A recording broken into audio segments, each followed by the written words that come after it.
Welcome to Hidden America. Today's episode is called Dark Matter and Aether. Who is Lucifer? We are all in the same game, just at different levels, dealing with the same hell, just different devils. Now, who is Lucifer? Now, in exoteric Christianity and most spiritual teachings, he is a fallen angel after a rebellion in the heavens, the so-called light bringer or the morning star, the prince of darkness. So why then does Jesus proclaim in Revelation 22:16, I, Jesus, have sent my angels to give to you this testimony for the churches. I am the root and the offspring of David and the bright morning star. If Lucifer is known as the morning star, then why is Jesus saying this? Because the Bible is meant to be read allegorically. Lucifer is not an entity, nor was he ever. Manly P. Hall once said, Lucifer represents the individual intellect and will, which rebels against the domination of nature and attempts to maintain itself contrary to natural impulse. Lucifer, in the form of Venus, is the morning star, spoken of in Revelation, which is to be given to those who overcome the world. Wait, what?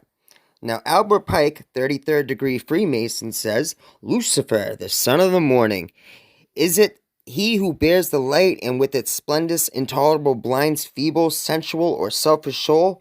Doubt it not. So what does this mean? And I know this is controversial and hard for people to accept, but everything is energy, vibrations, frequency. Do not be scared of good and evil. I'm looking at this from a non-dualistic point of view. Not no Luciferian bullshit. I'm just telling you, you need to understand energy. Everything is about energy. But I assure you, this is the truth.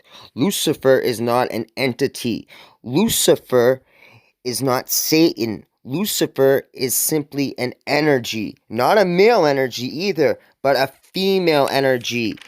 Typhoon, the great dragon to the Egyptians. Lucifer is the destroyer side of what the Hindus call Kali, an aspect of the Divine Mother. The Divine Mother has a destructive force and a creative force. Now, both are done out of conditional love and compassion. Out of darkness came light, chaos to order. First comes destruction, then the light of creation. Now, Lucifer, the bringer of light. In Greek mythology, Lucifer is Prometheus, the flame of Prometheus, the flame of the Statue of Liberty. Now, in Greek, Lucifer means phosphorus or light bringer. Phos, Horus, from the Egyptian trinity, Horus.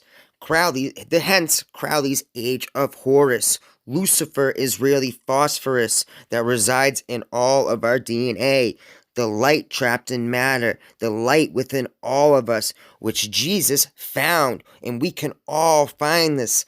This is an energy. Lucifer, the morning star. Hence, the Egyptians have always said, know thyself and you will know God. Now, the fall of Lucifer allegorically represents the spirit falling into matter, the material world being trapped by animal and fleshly desires. It is an allegory. The falling away from the true light in modern religion and science has forced us to look everywhere but within.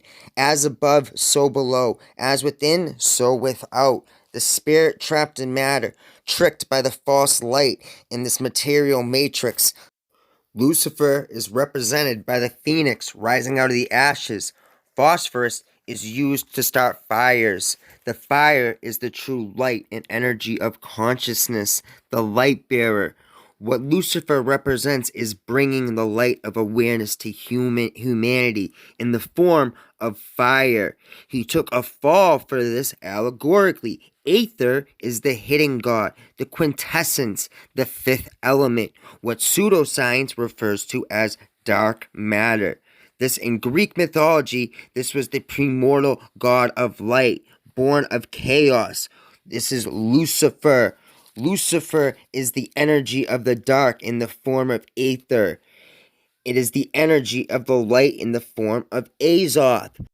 But instead, the churches teach of Lucifer, the shining ones, the brightest angel of light, who fell into darkness. But this is incorrect.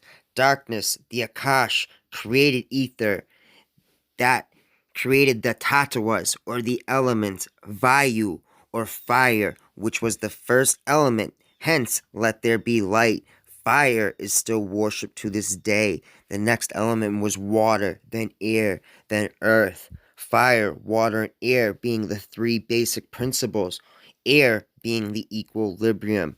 Now, ether, the spirit, the soul, is the source and cause of a cohesive chemical, thermal, electrical, and magnetic forces. It is the cohesive force that holds the whole universe together. In Greek mythology, blue ether was considered the upper skies, the sky of the heavens. Chaos was the Greek god of the airs of earth. Now, science, since they have gone to atomism, has hidden ether, but just because you can't see it does not mean it is not there. The ether force is an entity in itself. It is the so-called hidden God. It is the dark matter, what they talk about today.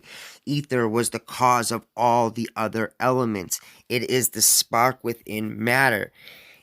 It is the light within, the morning star that is in with each of us, the Prakti. Now, humanity as a collective has fallen. This is what the fall of Lucifer represents. Trapped in the material matrix. We fell away from the light, from abuse of knowledge and power and greed. Consciousness has fallen, but we are now at the stage of waking up and seeing through the material matrix, coming back to respecting nature and natural law, getting out of living out of fear. Everything is energy. This is just a force. Creation and destruction are two opposites of the same pole. Now, Jesus' message has been hidden and obscured, but it was always to go to your heart, go to your will, go within. Lucifer represents the divine spark in matter. Jesus and Lucifer are one because it was an energy. He is the morning star, the phoenix rising out of the ashes. Thank you guys for watching. This was Hidden America. Like, comment, and subscribe. Thanks, guys.